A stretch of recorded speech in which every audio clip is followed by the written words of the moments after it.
Las señales del mercado, la trastienda del poder, los personajes claves del mundo empresarial y, ¿por qué no?, innovación, startups y tiempo libre. Por la 100.1, un espacio para conversar e informarse. Esto es DF en Infinita, presentado por Colmena, está contigo. Juntos cuidamos tu salud. En ISAPRE Colmena, cuidar tu tiempo es importante. Por eso cuentas con reembolsos rápidos, fáciles y online. Colmena está contigo, juntos cuidamos tu salud. Y siendo las 7:12, vamos a saludar de inmediato al periodista del Diario Financiero, Sebastián Valdenegro. Él es subeditor de Economía y nos tiene un perfil del nuevo director de presupuesto. ¿Cómo estás, Sebastián? Bienvenido. Así es. ¿Cómo estás, Paola? Rodrigo, muy buenas tardes. Buenas tardes. Cuéntanos de este nuevo pero viejo también, ¿no? Viejo en el sentido de ser un hombre con vasta experiencia precisamente adentro de la DIPRES. Claro, estamos hablando de un funcionario histórico de la Dirección de Presupuestos, y esto hay que enmarcarlo siempre pensando en que es un hombre muy cercano, muy ligado a Jorge Quiroz y al presidente José Antonio Kast. ¿Ya? Para eso hay que pensar un poco lo que ocurrió durante la mañana de este miércoles, un seminario muy masivo en Clape-Sucé, allá en el aula magna de la Casa Central de la Universidad Católica, donde el próximo ministro de Hacienda, Jorge Quiroz, uno podría decir que tuvo su debut en sociedad y aterrizó con todo luego de su nominación como ministro de Hacienda la noche de este martes. ¿Ya? En este seminario nos dio muchísimos titulares. Por ejemplo, que el proyecto de reforma tributaria se va a enviar al Congreso el próximo 1 de abril. Otro titular bueno que nos dio Quiroz fue que para volver a crecer a tasas del 4%, ya no se pueden hacer cambios, entre comillas, marginales, fue lo que comentó. Y aquí vamos a enlazar con el tema de la DIPRES. Dijo que hay que recuperar, comillas, el prestigio perdido en la Dirección de Presupuestos. O sea, ¿ya? Entiendo, ni siquiera muy entre líneas, que considera que durante esta administración, con la mejor directora de presupuesto del mundo, como la llamó en su momento Mario Marcel, se ha perdido prestigio. Y me imagino que se alude a todos los errores de cálculo y también, bueno, a los incumplimientos, ¿no? Claro, pensando en que el año 2025 vamos a tener un tercer incumplimiento de la meta consecutivo, y aquí se genera también un poquito la ironía, porque José Pablo Gómez, quien es el nuevo director de presupuesto, como ustedes comentaban, él salió de la DIPRES por Javiera. Por Javiera Martínez y también por el entonces ministro de Hacienda, Mario Marcel. Pero claro, yo, Sebastián, antes de presentarte, habíamos comentado al comienzo del programa lo que íbamos a estar hablando, y yo decía que esto para José Pablo Gómez es una especie de reivindicación, ¿no? A propósito de claro. Él, que se desempeñaba en lo público desde la presidencia de Frei, estuvo en gobiernos de todos los signos políticos en la DIPRES y fue sacado por el Frente Amplio finalmente. Claro, y por Mario Marcel, que en su momento fueron bastante cercanos, dentro de los cuadros técnicos de la concertación en los años 90, principios de los 2000. Pero entremos un poquito en materia y vamos a ir como desgranando un poquito el perfil de José Pablo Gómez, también cómo se ha ido cruzando con distintos actores y también la explicación de por qué asume el cargo con Jorge Quiroz. ¿Okay? José Pablo Gómez es un ingeniero civil industrial de la Universidad Católica, tiene 60 años, de hecho él fue alumno de Jorge Quiroz en esta casa de estudio a inicios de los años 90, desde ahí viene la cercanía entre ambos, y tiene una maestría en economía del programa INADES con la Universidad de Georgetown en Estados Unidos, ya que también es un programa donde muchos cuadros técnicos de la concertación en su momento han pasado y se han ido formando. ¿Ya? Como tú señalabas bien, Paola, tuvo hartos cargos técnicos bien importantes, sobre todo a finales de los 90 en los gobiernos de la concertación. Fue jefe de estudios del Ministerio de Salud entre el año 97 y el 2000, donde tuvo un rol clave en la redacción de la ley de FONASA, que en ese momento, algo que obviamente agradecemos mucho en la actualidad, eliminó el cheque en garantía que se solicitaba para las atenciones de urgencia. Ahí José Pablo Gómez, como jefe de estudios del Ministerio de Salud, tuvo un rol bien relevante, y luego fue superintendente de ISAPRES, hoy día Superintendencia de Salud, entre los años 2000 y 2003 con Ricardo Lagos. Él ha sido históricamente un militante ligado a la democracia cristiana, pero el año 2004, cuando se va a Washington para ser investigador en el Banco Mundial, él renuncia a su militancia. Trabajó con varios ministros de salud ligados a la DC, en una época en que recordemos que esta alianza histórica entre la DC y el Partido Socialista estaba en su apogeo. De hecho, hay que recordar que los dos primeros ministros de Hacienda de la Concertación son de la democracia cristiana, Alejandro Foxley y luego Eduardo Aninat. Está José Pablo Gómez 4 años en Washington, en la capital estadounidense, y vuelve el 2008 a la dirección de presupuesto en un cargo muy importante, probablemente es el tercer o cuarto cargo más relevante en términos de la jerarquía de la IPRES, que es la jefatura de la División de Finanzas Públicas, ¿ya? Como tú señalabas al principio, esta es el área probablemente que más le pesa hoy día al gobierno, a la actual directora de presupuestos, porque es el área que está a cargo de hacer la proyección de ingresos del sector público, que recordemos desde el año 2023 especialmente, ha tenido varias situaciones más o menos complejas. Ha venido dando tumbos, dicho en castellano antiguo. ¿Cómo? Que ha venido dando de tumbo en tumbo. Exactamente, claro. De hecho, la persona que reemplazó a José Pablo Gómez el año 2022, el ingeniero David Duarte, el año 2024 salió de su cargo, ¿ya? Debido a todo lo que hemos estado comentando, el incumplimiento de la meta fiscal, los problemas que habían tenido en las proyecciones de ingresos, que ha tenido que llevar a que el gobierno haga importantes recortes de gasto en los últimos 3 años. Eso llevó a que David Duarte saliera del cargo, y este cargo hoy día es ejercido por la economista Claudia Sonz. Y como tú bien señalabas ahí también, Paola, es una persona que ha pasado por muchos gobiernos, pasó por los 2 gobiernos de Michelle Bachelet y por los 2 gobiernos de Sebastián Piñera, y fue ratificado siempre en este cargo estratégico.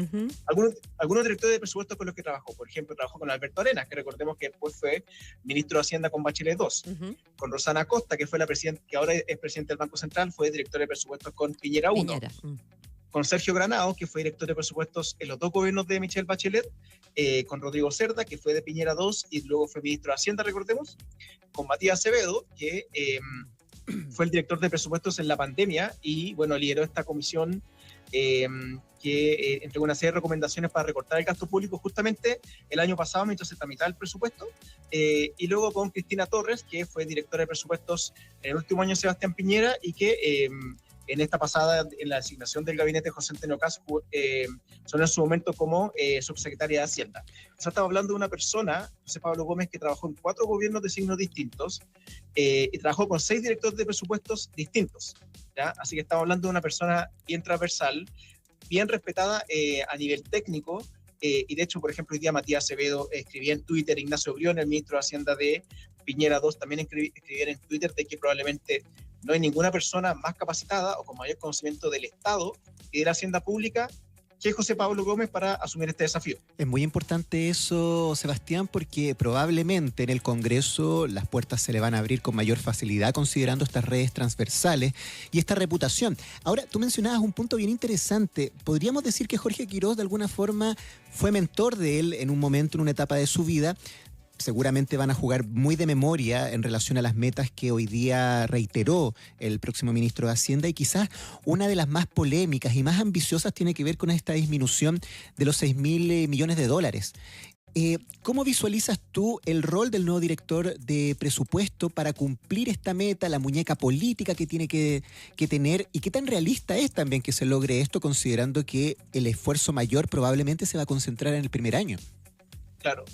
Una anécdota, cuando uno reporteaba el perfil de José Pablo Gómez, mucha gente hacía el parangón con lo que fue Mario Marcel cuando fue director de presupuesto a principios de los 2000.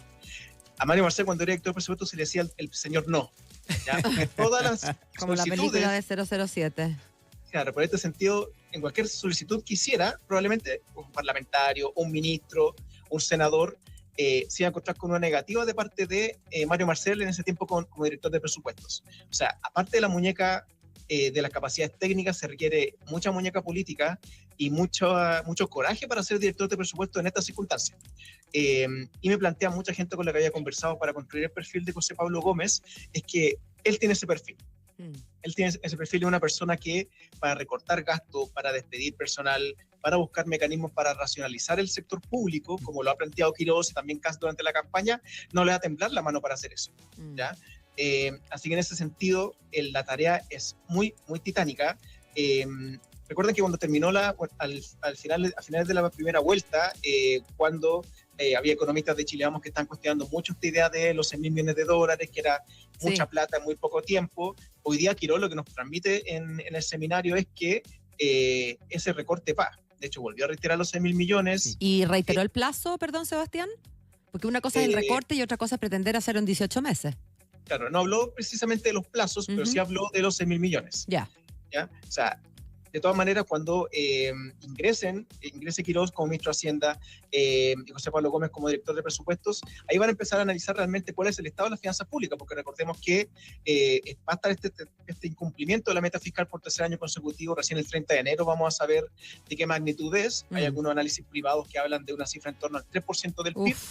Sin una emergencia de por medio. Bueno, obviamente hemos tenido incendios en el año 2024, tenemos los incendios que están ocurriendo en estos momentos en el sur, pero el año 2025 hubo medidas correctivas, hubo recortes de gastos, mejoras en proyecciones, y así todo, la meta fiscal no se va a cumplir, ¿ya? Así que lo que van a tener que abocarse Quirós y Gómez es analizar bien el estado de las finanzas públicas que van a recibir, cuánto van a tener que reasignar para hacerse cargo también de los incendios, porque recordemos que probablemente este gasto de los incendios va a ser creciente. Hoy día se está hablando en torno a 400. Y no hay glosa republicana, como sabemos.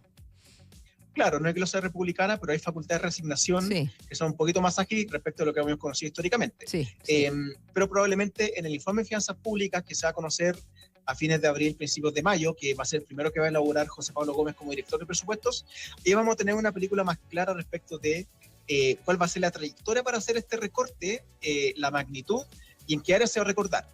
Recordemos que también que con la nueva ley de responsabilidad fiscal, cuando el sector público cumple la meta, tiene que hacer un plan de medidas correctivas para que eso no vuelva a ocurrir el año siguiente. Ya recordemos que el año pasado Mario Marcel como ministro de Hacienda, Javier Martínez como director de presupuesto hicieron un plan que en su momento fue bien criticado porque recaía mucho en medidas legislativas, ¿se acuerdan? Claro. El tema del CAE, el tema de, por ejemplo, controlar mejor la evasión en el transporte público. Y pareciera que eso es como casi va en contra del espíritu, ¿no? Si uno tiene que hacer un plan de mitigación, como que no hace mucho sentido que el plan de mitigación no esté en mis manos de hacerlo, pues si no. Claro, depende del Congreso. Claro. Así que el próximo gobierno va a tener que hacer un plan similar, no probablemente en base a medidas legislativas, sino más bien a medidas más administrativas, pero va a tener que de entrada explicitar cómo va a ser el recorte de gastos. ¿Ya? Ahí José Pablo Gómez va a tener un rol bien relevante. José Pablo conoce la DIPRES, se trabajó mucho tiempo con muchos directores y también tiene un gran respaldo el rol que ejerció como gerente de Administración y Finanzas de NAP. Recordemos que después de salir de la DIPRES, en el año 2022, a finales de 2022, asume este cargo bien ejecutivo del ENAP, y la verdad que junto con el directorio, el gerente general Julio Friedman, han logrado de cierta manera también dar vuelta a la situación de ENAP. ¿Ya? De hecho, entre enero y septiembre del año pasado, la petrolera estatal acumula utilidades por más de $500 millones. ¿Ya? O sea, un aumento del 55% respecto al lapso anterior, y pensando también en que está toda esta discusión respecto de cuán realmente eficientes son o sustentables son las empresas estatales, que ENAP vuelva a tener utilidades o tenga utilidades en periodos más o menos constantes, también es un soporte bien importante para la gestión de Gómez, y algo también que evidentemente miró Kast y también miró Jorge Quirós a la hora de elegirlo para el cargo. Claro, tiene a su espalda también una gestión. Tremendo desafío entonces de José Pablo Gómez, que va a llegar primero a hacer esta auditoría, ¿no? A mirar todo, a auditar y ver entonces desde dónde se recorta, pero que se recorta. Sebastián Valdenegro, subeditor de Economía del Diario Financiero, muchas gracias por visitarnos virtualmente. Ya, porque esté muy bien. Muchas Hasta gracias. la próxima. Que estés muy bien. 7:26. Esto fue de F en Infinita, un espacio para conversar e informarse por la 100.1. Una presentación de Colmena está contigo. Juntos cuidamos tu salud.